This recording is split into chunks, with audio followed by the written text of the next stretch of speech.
अगर आप भी चाहते हैं मनीष म्यूजिक भोजपुरी के वीडियो सबसे पहले आप तक पहुंचे तो लाल बटन के दबाकर चैनल को सब्सक्राइब जरूर करें और साथ में बेल आइकन को दबाना न भूलें। Presented by Manish music Bhojpuri Gaya.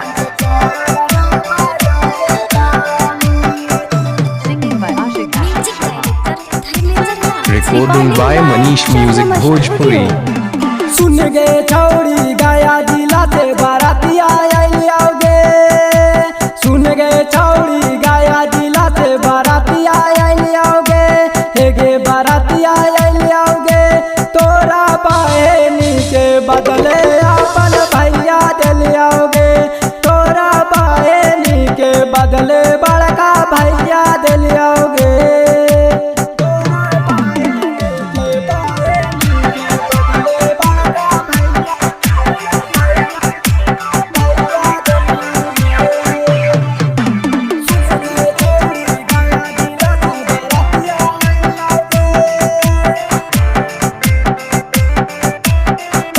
By Manish Sharma।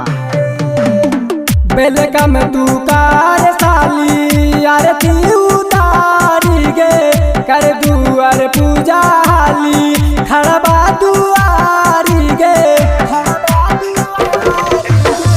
Welcome तू कार साली आरती उतारी गे कर दुआर पूजा हाली खड़बा दुआरी गे।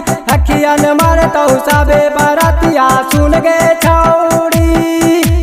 अखिया न मारतौ सबे बारातिया सुन गे छौड़ी। हे गे सुन गे छौड़ी हवाला डीजे पे डांस करल जाओ बाजा के ताली। हवाला डीजे पे डांस करल जाओ बाजा के ताली।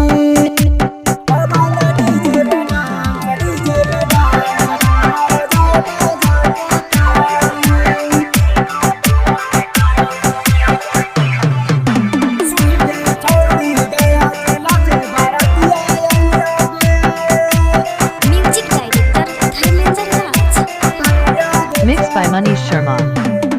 हाथे न मार साली छत के ऊपर से गे कर जाए माला हाली बाहरे आधार से गे।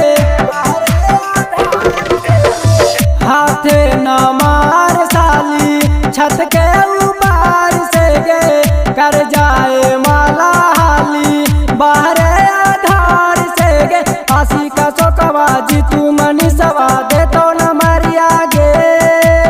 आशी का सोकवा जीतू विकासवा दे तो न मरिया गे। गे दे तो न मरिया गे। अब न डीजे पे डांस करल जाओ भी लागे कमरिया गे। अब न डीजे पे डांस करल जाओ ही लागे कमरिया गे। Recording by Manish music Bhojpuri Gaya.